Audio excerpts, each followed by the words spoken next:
I can tell we're missing Senator Boner and Representative Johnson, and you could just note that if you want. Good afternoon, Mr. Chairman. Senator Boner excused. Senator Yes. Steinmetz. Here. Representative Johnson. I'll bet he joins us, but let's excuse him, right, Mr. Chairman? Let's excuse him for now. Representative Weber.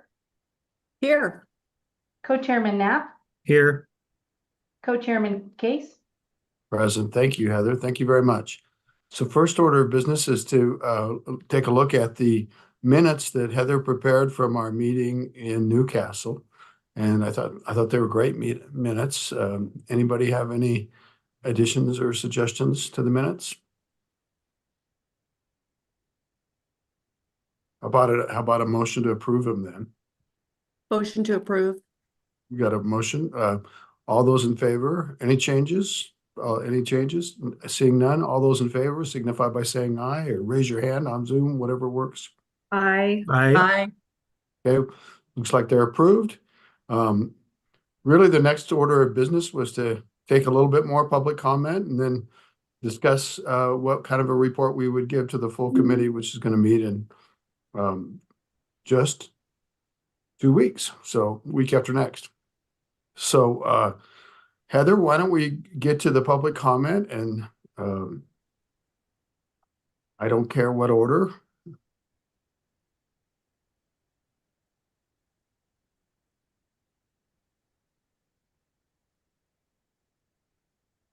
Mr. Chairman, Marguerite Herman has been promoted. All right. Marguerite, can you hear us, Ms. Herman? Yes, I can, Mr. Chairman. I appreciate going first. Let me see. Go ahead. Okay. My name is Marguerite Herman. I am here representing the League of Women Voters of Wyoming, and I have testified several occasions on this topic over the years, so I'll try not to repeat myself, but it's inevitable, so I apologize sort of in advance. First of all, to start out with, we have a representative form of government. It's the foundation of everything at every level. We vote for the people who make decisions for us in our country, and everyone gets a vote. One vote, one person. This applies whether people are spread out or live close together. As I've said before, our lawmakers represent people, not acres. What's the population? How many seats do we have? Do the division. Right now, that's 10,000 people per legislator in the House and 20,000 for seats in the Senate. Some people don't like this equal representation. Districts do stretch across county lines to encompass those 10,000 people. The impression I get is that they don't think they're getting good representation. So you've already identified the possible solutions, correct me if I'm wrong, but one is to create districts of 2,000 people, the smallest county, and then we have a legislature of 400 plus, not practical. Now, or there's been suggested a system of weighting each sitting lawmaker. So you have, and you've identified already the possible complications about the nature of voting, deciding quorum. It's just fraught. So then there's been a suggestion to sort of reverse engineer by moving county lines to make sure that each does have at least 10,000 people. I suspect that's not exactly what the one seat per county folks have had in mind. Or what we heard the committees at the committee hearing before last month was to give greater representation to people who apparently deserve it more. In other words, it's unfair, but it's unfair in our favor, so that's okay. One resident of one of our beautiful rural counties should have more of a voice in government than the apartment dwelling person in Cheyenne or Casper. At least that's what I heard, and I apologize if I unfairly represent that. It's notable that people in Weston County, one of the less populated counties, and really an advocate for the change, is that they are offended, and rightly so, absolutely so, that in the past election their votes were not counted accurately. People Their voices were not accurately heard at the ballot box and therefore at the state level. And I agree with that. And I would say that the solution being put forward has somewhat of the same kind of a problem about not giving everyone the equal voice. Or we can keep the equal representation. I guess I'm recommending that to the subcommittee or the committee to in your final report to the legislature, where everyone's voice carries equal weight. If we think our lawmaker isn't representing us well, then we need to elect new people. In fact, the best legislators I have seen over the past 4 decades in the Wyoming legislature were those who wanted to understand the issues of other parts of the state and work on addressing them. So if you've been around for more than 5 minutes, you know that we all have a stake in each other. In Laramie County, where I live, I have a piece of what's good for Niobrara County and vice versa. And then there's the Equal Protection Clause of the U.S. Constitution, which was a basis for legal rulings, which you'll hear about later from someone else. But it's pretty clear that equal protection means one person, one vote. And about our Constitution, I do appreciate the fervor to amend out the 1 seat per county provision, since it's not being enacted, it's not in effect. We should get rid of it. And certainly that's a question for another day, but that's not really the point of this meeting here. So that's a sum total of my comments. And I just, one person, one vote is the basis for a representative form of government. And I just don't see any way around it, as frustrating as it is for people who live in very beautiful but sparsely located parts of our state. And I'll just leave it there. And if anyone has any questions, happy to address them. Thank you very much, Ms. Herman. Any questions for Ms. Herman from the committee? Any questions? Thank you very much. Thank you, Mr. Chairman. You bet. Ms. Gorin?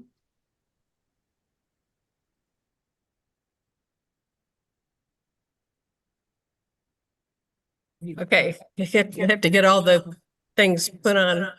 Mr. Co-Chairs and members of the subcommittee, my name is Sarah Gorin. I live in Laramie, Wyoming, and I really appreciate the opportunity to testify today. I am the Gorin of Gorin v. Carpin. I was unable to attend your first meeting, and so I asked to testify today just briefly to fill you in on some of the background of that case and speak up for the basic fairness of the principle of one person, one vote. I was the lead plaintiff just because the case had to have a name, but you should know there were a dozen plaintiffs of different political affiliations from underrepresented counties. And this mix was to show that we were not pursuing any agenda other than fair representation. I watched the video of your first meeting, and it seemed that the overriding concern was compliance with the Wyoming Constitution. Right now, we are complying with the Wyoming Constitution. Article 1, Section 37 of the Wyoming Constitution reads, quote, "The state of Wyoming is an inseparable part of the federal union, and the Constitution of the United States is the supreme law of the land," end quote. The 14th Amendment was adopted in 1868, well before Wyoming statehood. Even more to the point today, Article 1, Section 3 of the Wyoming Constitution guarantees all Wyomingites equal political rights, quote, "Since equality is the enjoyment of natural and civil rights, or since equality in the enjoyment of natural civil rights, is only made sure through political equality, the laws of this state affecting the political rights and privileges of its citizens shall be without distinction of race, color, sex, or any circumstance or condition whatsoever, other than individual incompetency or unworthiness duly ascertained by a court of competent jurisdiction," end quote.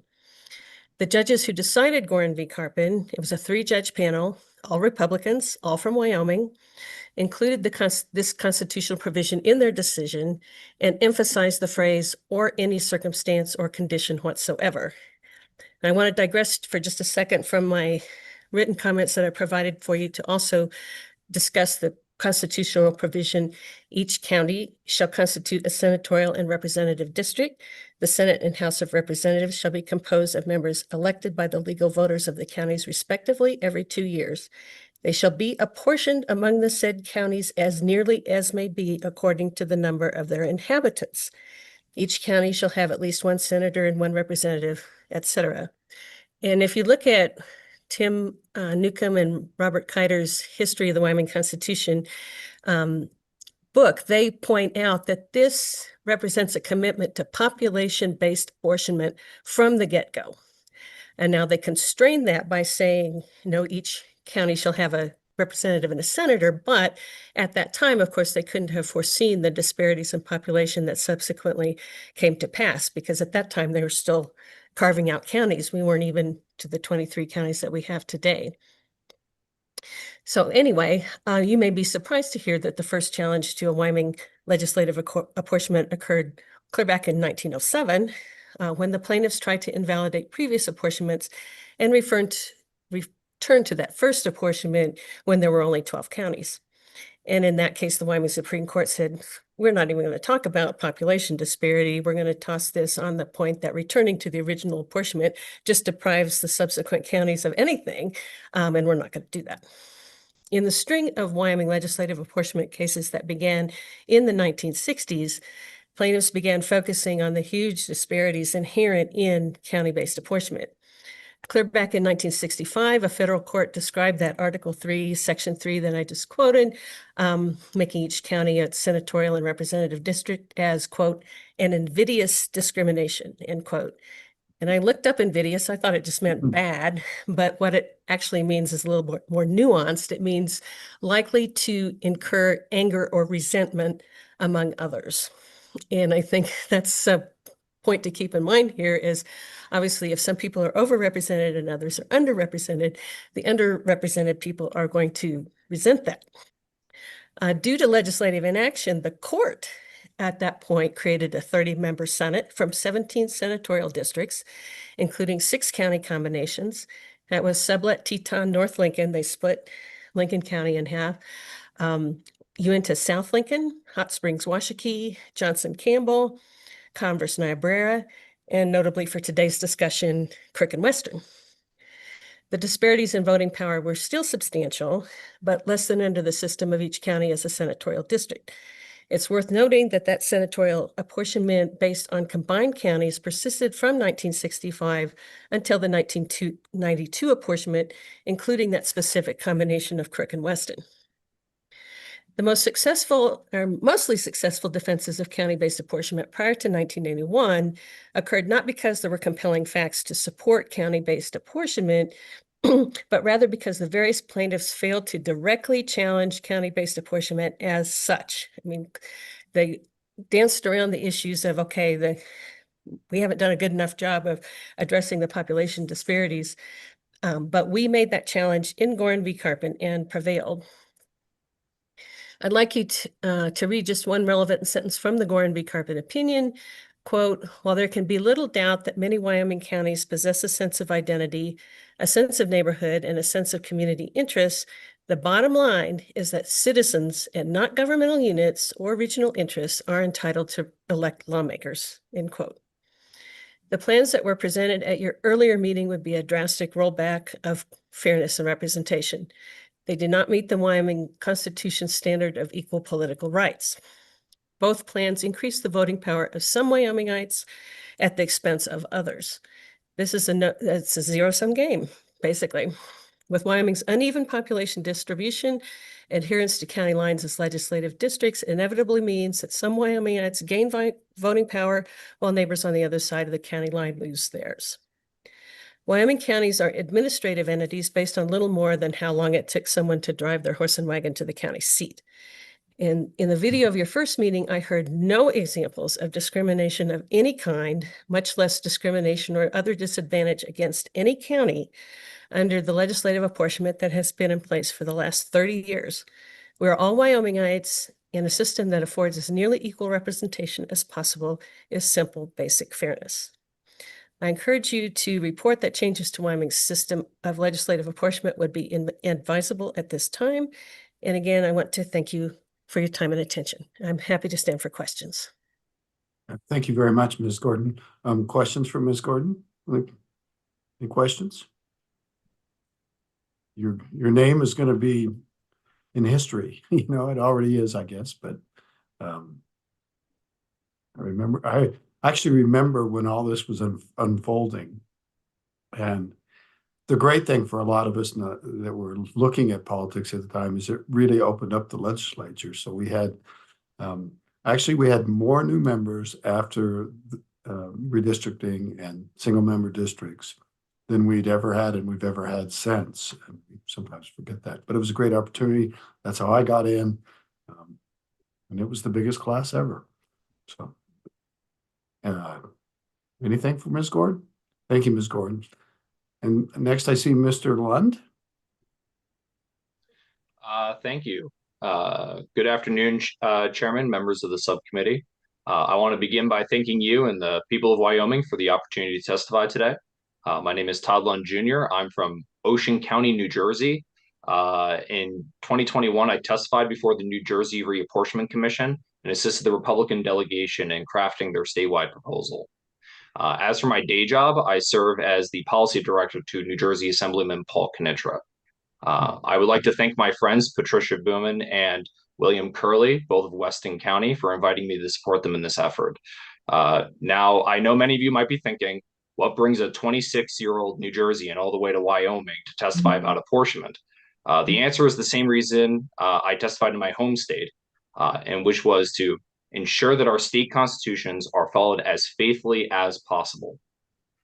Wyoming, you have a great opportunity in front of you to lead all of our sister states in restoring our state legislative houses and making sure effective representation for every person from every corner of the states. In my view, Wade voting offers the most reasonable and realistic path forward, given the strict constraints that have grown out of the 1964 Reynolds v. Sim U.S. Supreme Court ruling.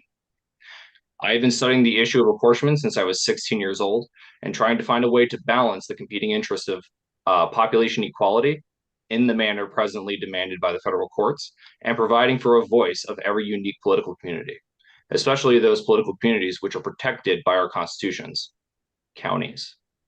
On Monday morning, I provided the subcommittee with a set of materials that address many of the questions raised in the prior meeting. My goal was not to advance any single plan, but to offer a moderate and constructive collection and framework, one that helps you move forward towards your shared goals, whatever form it ultimately takes. I'll admit, much of the work came together on short notice. After hearing from Tricia and William, I only had this past Sunday, a day of rest, according to the good Lord, to compile and prepare all these materials. But I hope that you'll find them both useful and thought-provoking as you continue your deliberations. Again, thank you for the opportunity to contribute to this important discussion. I'm happy to answer any questions from the subcommittee, or if you prefer, I can start by providing a brief overview of the various materials I submitted. Thank you, Chairman. Any questions at this point? I think we're good on time, and just by way of housekeeping, and we want to end this at 5 o'clock and we want to be done by then, but I think we would have time to get a brief overview of your materials from you. Is that okay with the committee? Okay, go ahead, Mr. Lim.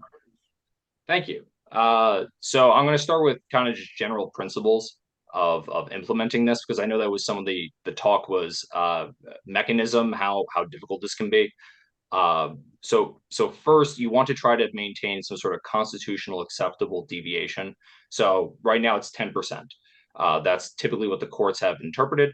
So you need to get it within that constraint. And the issue is some of the prior proposals seem to probably go beyond that because they weren't maybe using the same proper mathematical formulas required to determine this. They weren't taking the ratio of the ideal population for an area. Instead, they were taking just the population and adjusting it to what the vote power would be. And the issue is that those ratio, it has to be based on the ratio, not just the difference between the two. So that's first. Second, there should be an intuitive relationship between members and how many votes they have. And I'll get into New York. New York does not have, when they use their counties for some of their about a third of their counties utilize this. It's not intuitive, and I would recommend an intuitive system to make it easier for legislators. Third, it should be easy to calculate. It should be relatively easy to put either in your head on a computer. Should not be at all challenging in that way. We want to also minimize fractional votes. So whenever possible, Try to make it where you're not doing additional decimal points or fractions. Why do we need to do this? Why is it helpful? Because you want to make this as smooth as possible. Right now, you're just counting heads, makes it a lot easier. Or maybe you're counting hand raises or button pushes. You want to have a system that's pretty simple to follow. So the next, well, I'll just. I want to go next into Senator Boner's questions. Shame that he couldn't be here right now, but nonetheless, he was talking about committees and leadership. There is no requirement that has ever been applied by a court regarding one man, one vote for committees and leadership elections.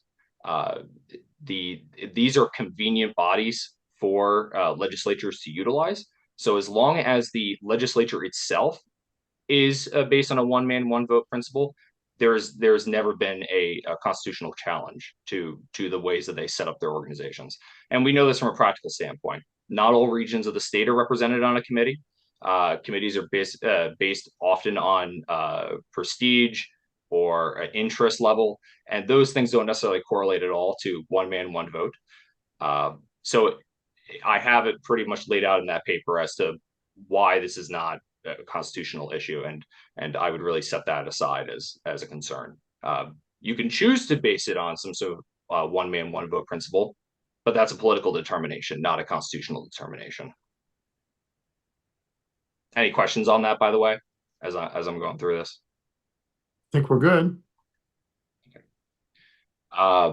So also efficiently calculating the votes. So this was going to the speaker's concerns that he had. He was like, hey, it's really easy for me to just kind of go look around the room, kind of point, and count the heads as I go. In New Jersey, we have all button pushing, and my party happens to be in the minority in New Jersey, but I know that they count all their votes before they walk out on the floor on the majority side. This would not be overly difficult in actually doing if you simply had like a laptop. You could just have a list of all the members, and then you can just put their votes in as you go down, as you suspect they will vote, and it will automatically tally exactly what you think the outcome is going to be. This does not require a lot of additional tools. This does not require a lot of strenuous thinking. It is truly just look at the face, you know who you want and how they're going to vote, and then you plug it in.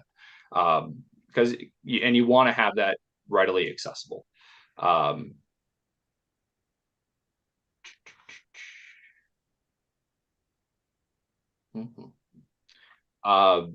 One of the concerns from you, Mr. Senator Case, was that the concern about this not passing because you're gonna, as some of the League of Women Voters mentioned as well, like one county might feel they're losing something if another one gains, and that absolutely is true. That there absolutely could be that feeling, which is why I would recommend, and I understand this may be foreboding, but a modest increase in the size of the Senate in order to accommodate those larger counties that maintain a certain number of senators is probably a good idea.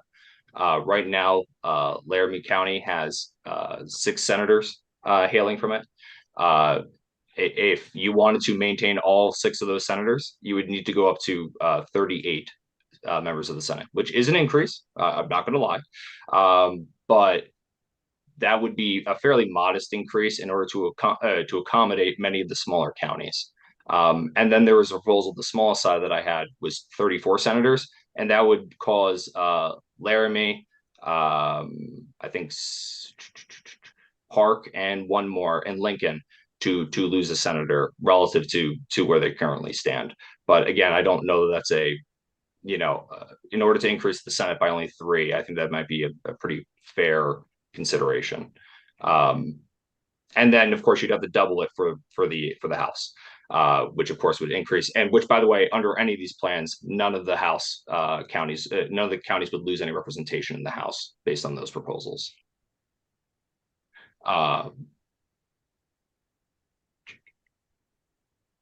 Yeah, and lastly, I would say that talking about going to the United States Supreme Court, whether you guys want to challenge something here, whether it's worth it, Wade voting should not land you in the U.S. Supreme Court up front. It should not land you there. It could land you in state court. That might be something that you're going to have to handle or work with, which I would still say that there's probably a consideration. There are competing lines in the Wyoming Constitution, some that require a particular members vote versus just a percentage vote, where they say maybe 2/3 versus saying 2/3 of members. You'd have to contemplate, did the framers of the Constitution imagine that counties would be abolished as the basic political tool? And if it was, would they then jettison Wade voting? And I'm not sure that that's what the framers had in mind. So I think that you might have a good standing to take a court case already to your state Supreme Court to defend Wade voting without needing a constitutional amendment. That said, assuming you overcome your state court challenges, Wade voting will get you completely out of the Supreme Court. But I would argue that Reynolds v. Sims did not necessarily constrain us to a 10% deviation rule. That came after many Supreme Court cases leading out of the 64 case. And it didn't really get solidified until the 1970s. And even then, it's not entirely true, because we had up until the 1980s with your wonderful Wyoming, where you had an 89% deviation case, which they said they would probably not stand on the merits, but they did allow to persist for the following 10 years.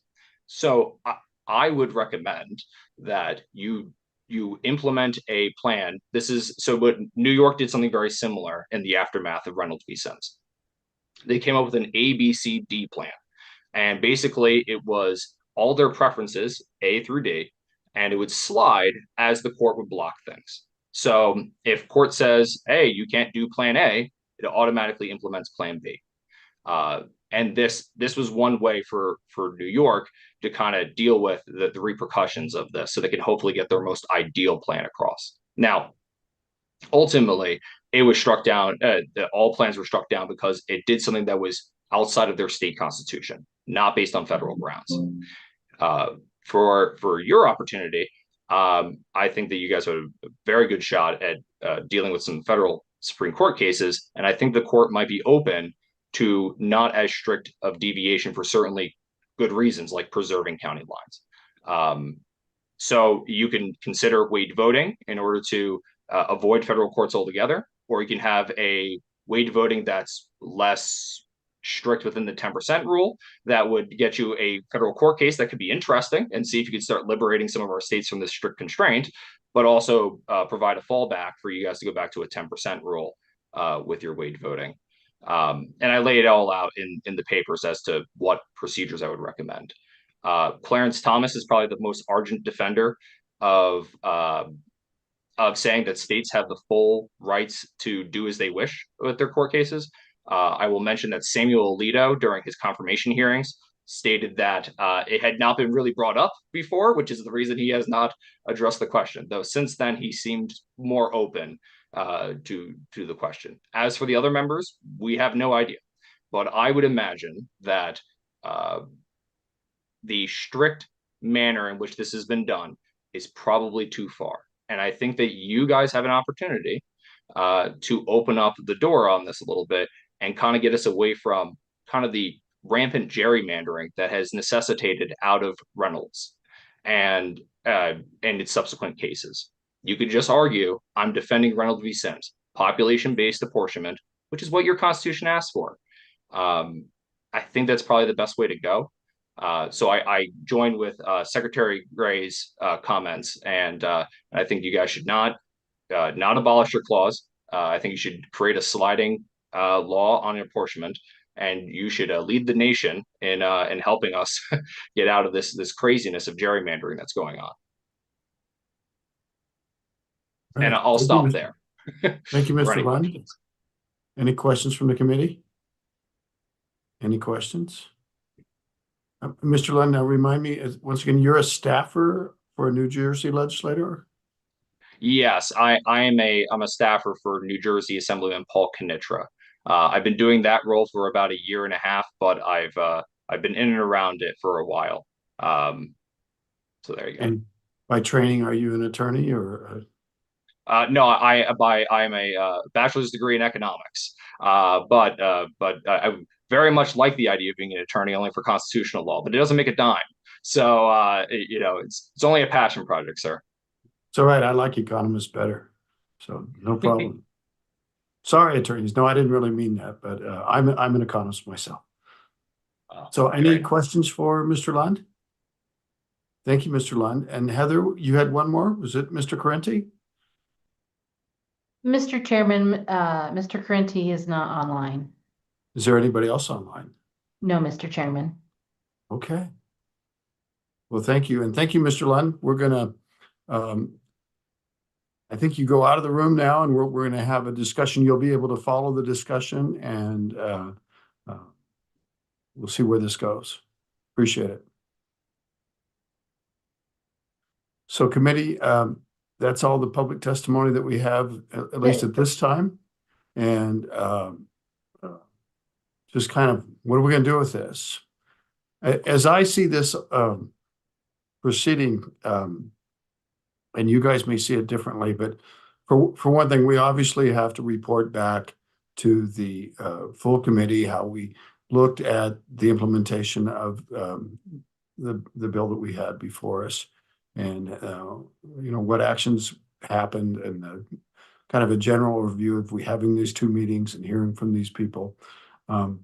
We'd also be, you know, it'd be certainly in our purview to make recommendations. And I realize that we may not be unanimous. I have no idea where that would go. And I don't think it's not the end of the world if we don't have unanimous recommendations. We could certainly have a majority report or a minority report and present both to the committee. In terms of timing is what happens with this. I'm a little bit gray myself. I mean, I've always kind of assumed in the back of my mind that this would affect our next round of redistricting. Okay, that's been one of my thoughts, but that doesn't necessarily have to be. We could decide to redistrict earlier than the next round. I'm just pointing that out. The next round is, of course, not till after the next census, but those are just some thoughts, and I'd like to hear what you all have, you know, to say. Just by way of summation, I think Heather did a really good job of summarizing. We seem to have proposals that follow one person, one vote very strictly, either in terms of expanding the number of the size of the legislature, or by going to a strict weighted voting proposal. We also had kind of a junior proposal about working for conformity by moving county lines. And then there were certainly proposals that move away from that and say more in terms of let's go away from one person, one vote, but let's do it because we need to preserve rural voices and we need to preserve county voices. So that's what I see as the continuum of offerings that we have. You may see some differently, and please let us know, but that's just kind of stage setting of what I think we've heard. What do you guys think?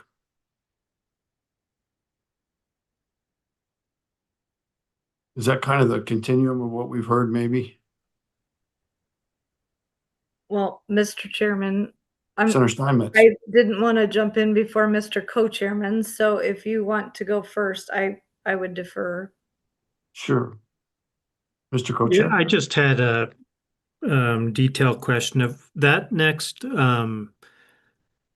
census would be what year? Well, it'd be in 30. 30? Yeah. We're basically halfway through. And the truth is, you don't redistrict in the year the census comes out. You have to get the data. You know, they conduct the census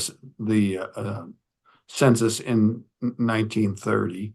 The data wouldn't be available even in in any decent form until the following year. And I think we actually provide a procedure, I think, where we come in, and Mr. Obrick could probably tell us, I'm off the top of my head, but I think we want to come in on a general session, no, I guess we changed that with the Constitution. Mr. Obrick, you'll have to bail me out on how soon after the census we've been able to get our act together. Seems like most of them have been in the odd year, but help me. Yeah, Mr. Chairman. So you actually do the redistricting in the year after the census is issued. So we would do it in 2031. Yeah. And then you introduce it during the budget session the following That's year. why. So That's why. 2032, and we've got that constitutional provision that says you don't need a 2/3 majority for a Precisely. reapportionment bill in a budget session. Okay. So that would be the normal course of events. And that would be, unless we went outside of that to accommodate something different, we would try to address these concerns. Thank you, Mr. Co-Chair. Yeah, go ahead. Back to you, Senator Steinmetz. Thank you, Mr. Chairman.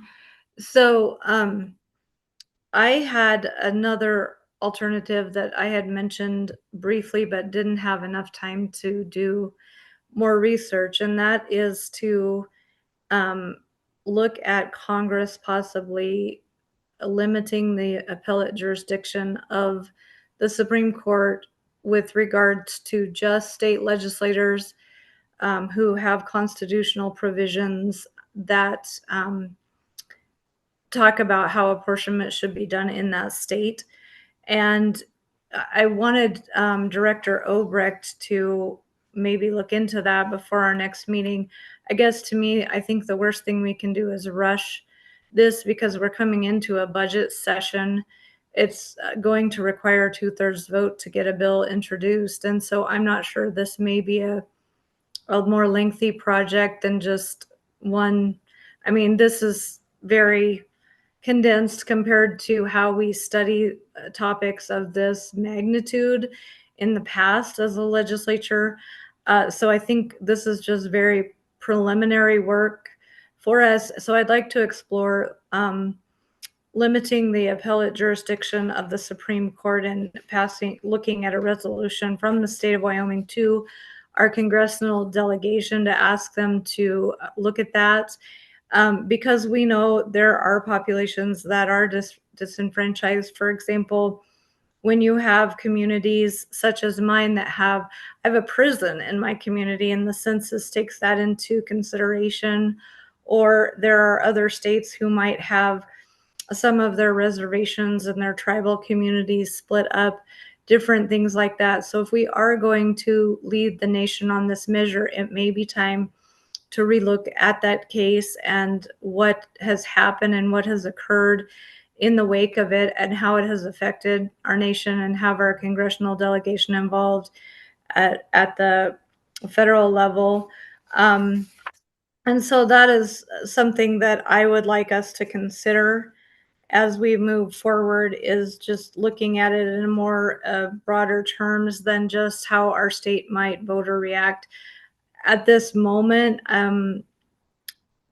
weighted voting seems very complex, and I appreciate all the work that's been done on it, and I'll continue to listen, but I just am still struggling with that concept as we move forward. So that's a different proposal that I wanted us to consider as well. In Article 3, Section 2, the Constitution provides that Congress, it specifically is worded, the Supreme Court shall have appellate jurisdiction both as to law and fact, with such exceptions and under such regulations as Congress shall make. And so I think constitutionally they have the ability to look at this in a more holistic manner. So that was something I wanted to insert for discussion. Thank you, Mr. Chairman. Thank you, Senator. Appreciate it. I'm not sure that I completely understand the ramifications of that, but let's discuss it. And Mr. Obrecht, if you have anything you want to weigh in, Representative Weber, I see you're off mute. Did you want to go ahead? Thank you, Mr. Chairman and other committee members. One of the things that's been brought up to me has been how many people would we increase the Wyoming legislature by? And the things like the cost and the room and where would they go? I don't have those answers. It seems like we have a pretty big building. It could work. coming up in a budget session, I'm sure you all are hearing similar things like I am, which is focus on the budget and do the best job for the taxpayers in the state of Wyoming. This is difficult. I agree that everybody, that we should have a more, a different way of having representation for some of our rural areas. And what happens when we don't? Well, we've seen the one in Weston County where, there's 2 or 3 counties being represented by a couple of people. Are they doing a good job? I don't live there. From the meeting, I would say yes, and people would like it to be more central to where they actually live. The one thing I didn't hear, let me rephrase that, is when the topics of either combining one or 2 of the smaller counties, I didn't hear anybody from the county saying we would be open to that, we wouldn't be open to that. I don't have answers on that, nor have I received any communication on that. The proposals that were at the meeting, the weighted one seemed complicated it seemed complicated when we were trying to walk into, the session and say, do we have a quorum? Well, does that mean you wear a yellow shirt or a blue ribbon if you're a quarter of a vote, or 1.5 to get the flag? I have no idea. I was gonna put a ribbon in my hair, but unfortunately. It would have to go about here. Yeah, you're right. Yeah, it might be cute. I don't know. No, it was a poor joke. I just have a couple of, those things keep running through my mind. Sure. And when looking at the Constitution, it's like other states have done this and they had to have come up with the same issues that we're talking about here. I'm not sure that it's been done at the legislative level. Okay. I've heard now we can check that. But I've heard that it's been done in certain forms of subdivision level, government subdivisions. So I'm not sure that it's ever been done at the legislative level. Okay. Director Albrecht, do you have any opinions on that, or do you know? Any thoughts? Mr. Chairman and Representative Weber, question is whether weighted voting's ever been tried at the state legislative level? Yeah. Yeah, it has, and it's been held unconstitutional by the federal courts in each instance. So it's been, off the top of your head, anything more about that? You remember anything about that? Yeah, and I put this in the memo to the committee. You did. Yeah, but New York tried it, where I think weighted voting is still quite popular at their county level. That's what I was thinking. State of New York. So they tried it at the state assembly level too. And the federal court in New York State said, no, it doesn't comply with the 14th Amendment requirements of equal protection under the law. And Nebraska tried it. Hawaii tried it based on islands, weighted voting based on islands. And I think Louisiana as well. And the federal courts a lot of times struck on what you all talked about in the first meeting, is it gives unfair representation to those segments of the population that in the representation is more than just voting. It is coming to Cheyenne, it's talking to your cohorts, it's being able to debate, it's being able to be included on a committee, and it's a constitutional requirement in Wyoming that each bill goes to a committee. That's constitutional requirement. There's not been any case I know of that extends the one person, one vote requirement to committees, but it's no big stretch that if it was challenged, the court would find that, especially in Wyoming where it's a constitutional requirement. So, Mr. Chairman, nobody's tried it as far as I know since the 70s, a weighted voting in a state legislature. And I think mainly it's because of those considerations. It's the number of people in a state legislature. It's trying to figure out how you would weight the votes. It's also your own state constitutional requirements. Oklahoma found that, you know, that a provision in the Oklahoma state constitution that's very similar to ours, that a bill will only pass on a majority vote of those members elected. So, you know, the idea in the state constitution in 1890 was when it was passed was that every member has the same weighted vote. So really, if you wanted to do a weighted vote system, I don't think it would pass federal muster, at least not under the current precedent. And you'd also need to change the state constitution in some ways too.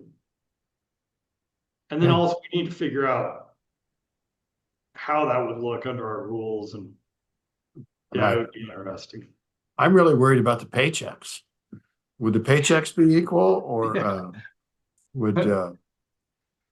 I'm teasing, but thank you, Mr. Obrick. But really, it's fair to say that no state has successfully implemented. Yeah, that's fair. And no states tried it in almost 50 years, as far as I know, or over 50 years. Fair enough. You know, and you guys, honestly, the changing county boundaries issue, that sounds pretty good in a way. It sounds like that should be doable. You could just change county boundaries to conform, but that's not so easy either. You know, all our counties were formed in firebrands of split off people, and there are constitutional requirements in moving county boundaries around that people have to basically support it, you know, so you can't really move county boundaries without them supporting it, especially if you're going to be in a new county. So that's a huge obstacle as well. And I sometimes bring up the counties thing to kind of say, well, that's all we got to do, because the counties are creatures of the state. We could just move their boundaries around. Truth is, that's not so easy. So, and then you come down to this issue of, if we actually try to change our state constitution, I don't know what it tells us if we try to, say, eliminate that section about one representative, one senator per county. What if we try to put that on the ballot? What does it tell us if the people don't approve that? What are we stuck with then? I mean, if they approve it, I guess everything's hunky-dory, but in Wyoming, it's a very high bar to change your constitution. It has to be not just the people voting, it has to be the people participating in the election. You have to achieve a majority of all those people. And this is likely to be a very confusing issue among a populace that's not very, the legislature is not very popular to begin with, let alone put it on a ballot. So it's likely to fail, and we're just where we are right now. And we have people pretty riled up, and we don't have a solution. That's a part that gets in my heart. So maybe we're coming in on a recommendation here that the present system seems satisfactory for now, but we're willing to put in more effort to keep looking a la Senator Steinmetz, perhaps, or other proposals to involve federal legislation. I'm not opposed to putting that in there. If anybody has real strong feelings that they just want to go to weighted voting, you could produce a minority report that says that, and encourage the committee to start moving us down that direction. But we're not going to have a bill for this session, obviously. This is a long time off. We could talk about this, and it might come to fruition at the next regular reapportionment, which it probably will. It'll never go away. Or we could try to do it sooner if we had a solution. But I'm not seeing a solution. I'm looking to you guys.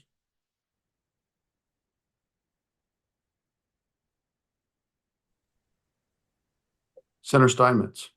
Thank you, Mr. Chairman. And ever since I've been representing Weston County, it's something we've been talking about. And if there was an easy solution, we would have pursued it already.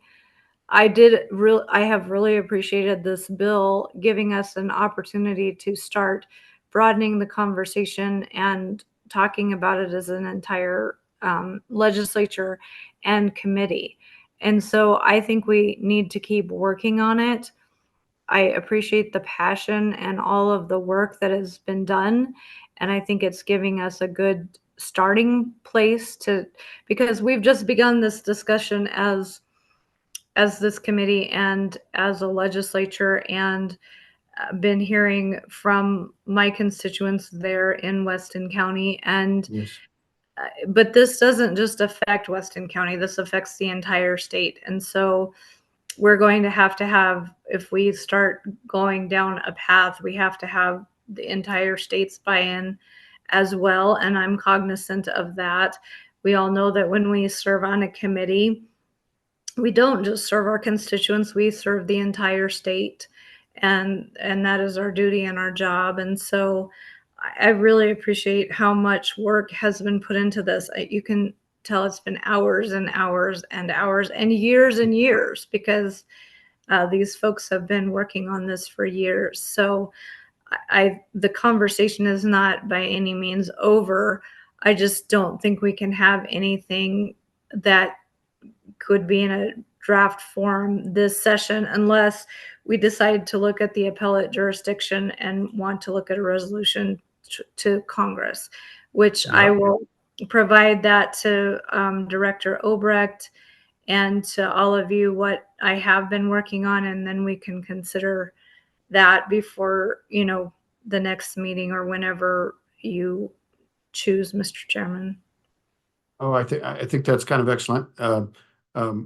One comment you mentioned that was very clear to me, that having this discussion outside of the pressure of actually having to draw the boundaries immediately has been helpful. It really has. It's been calming for everybody. Mr. Co-Chairman, I saw that you had your hand up. Yeah, I would agree with the senator. I think, this is a problem that's been in existence. It's a problem that's not going to go away.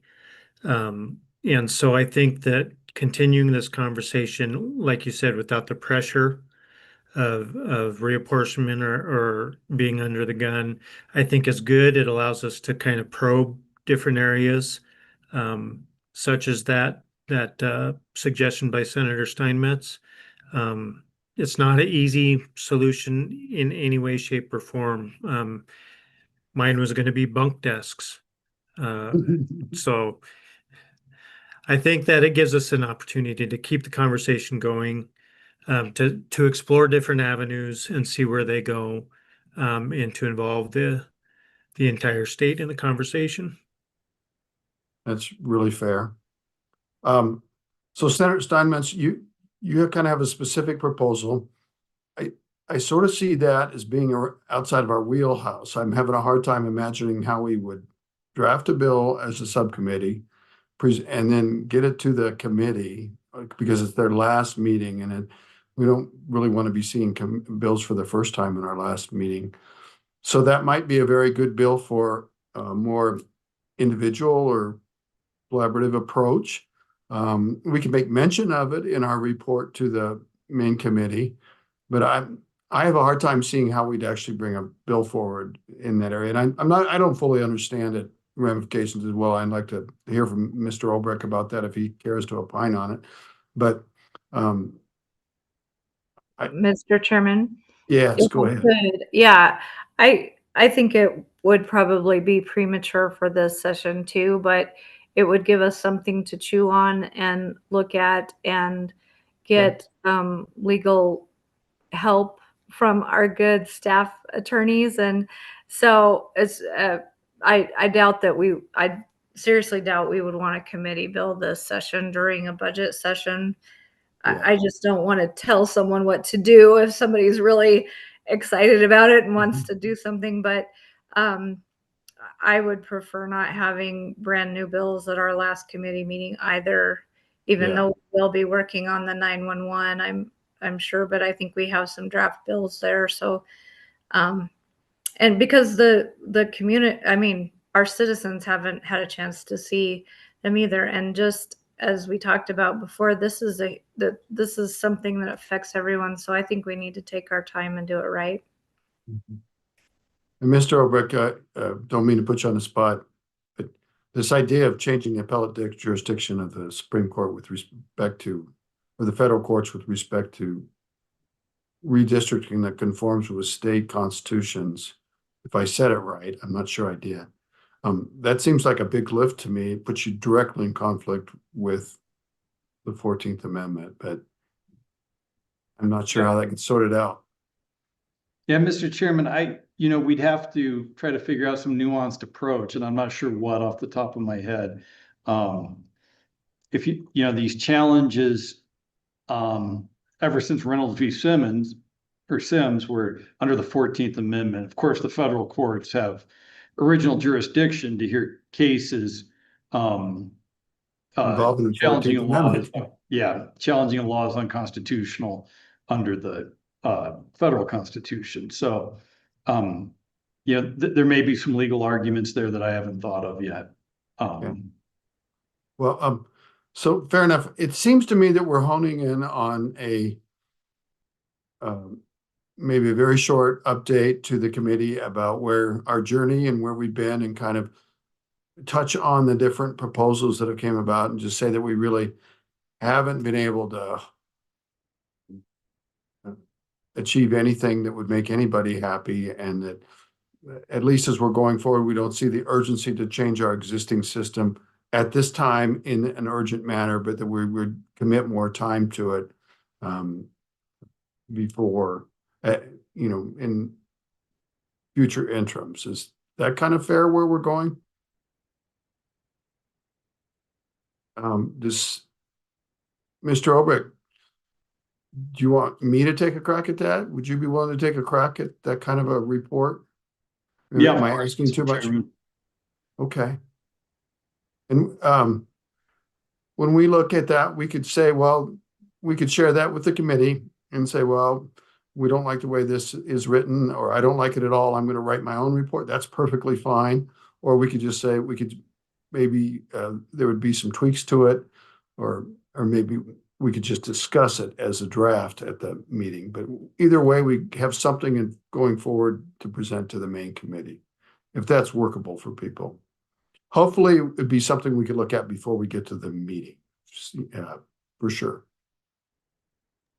Yeah, Mr. Chairman, I'll start drafting it tomorrow, and maybe get something to share on Friday internally with the subcommittee. Is that okay with everybody? Is that a way to go? And then we can cross that bridge when we get there.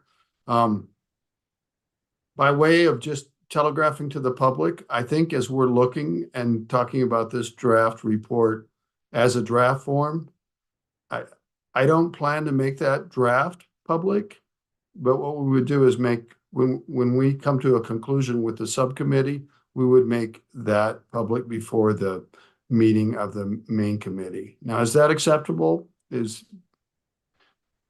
That'll give us a chance to do a little back and forth on that. Is that acceptable procedure, Mr. Obrick? You bet it is, Mr. Chairman. Okay. Well, then let's work towards that. So we'll let our staff director work for a couple of days on this, and take a look at that, and we'll share it with the committee members that aren't here, and maybe have some comments on it. So I think with that, we're close to the meeting. Is there any other things I'm missing? Was there some overwhelming public comment that's new that we haven't taken? Heather? Mr. Chairman, Mr. Lund has his hand raised again. If you'd like me to promote him, that's certainly up to you. That's fine. Let's not cut anybody off. Mr. Lund, please promote him.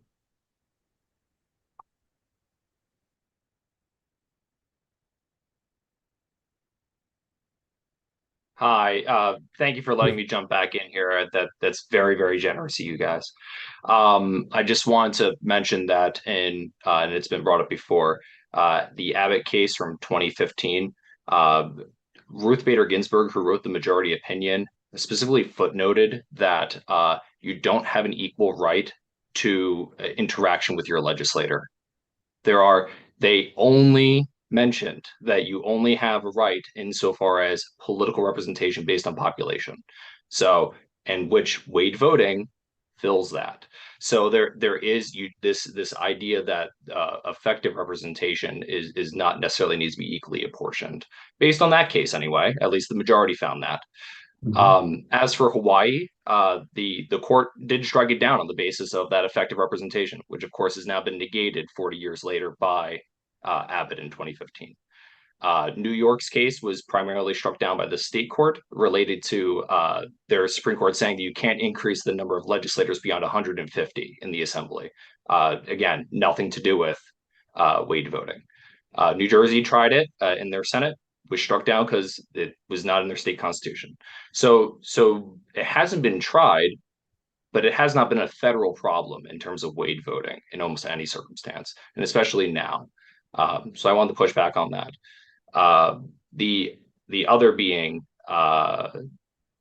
one of the other members had talked about the struggle of representation for small counties, whether or not they would be okay with getting put together or not being put together. You should definitely find out whether that's acceptable, since that's what you guys did until the 1990s. So I think that's something for you to consider, but I still think that I would advocate that continue to go forth with a plan that would allow, as you have challenges, to sue based on those various challenges. But so that would be my additional little bit of testimony. I'm happy to work with anybody additionally on this stuff, any particular plans that you guys are interested in. I think that the challenge is finding what number of legislators you want for your various houses, and then going back and deciding the Wade voting challenge. It's not the other way around. Otherwise, you will run into problems. So, all right, that's my 2 cents. Thank you. Thank you, Mr. Lund. We appreciate your attention and your thoughts, and we'll think about that more. I might mention that when we've redistricted every time, it wasn't just prior to single member districts that we thought about counties enjoying multiple representatives. Enjoying is not the right word. They wouldn't agree with that word, but we did kind of divide the state up into regions, thinking that could support 2 Senate districts or this. So we did. That was a consideration, but I appreciate your thoughts and your input to our legal staff on those federal court issues. Anything else from Mr. Lund? Thank you very much, Mr. Lund. Mr. Chairman, Yes, who's that? Heather? Ms. Gorin and Ms. Herman have again raised their hands. Once you let one in, you got to do them all. So let's do Ms. Herman first, and then we'll finish up with Ms. Gorin.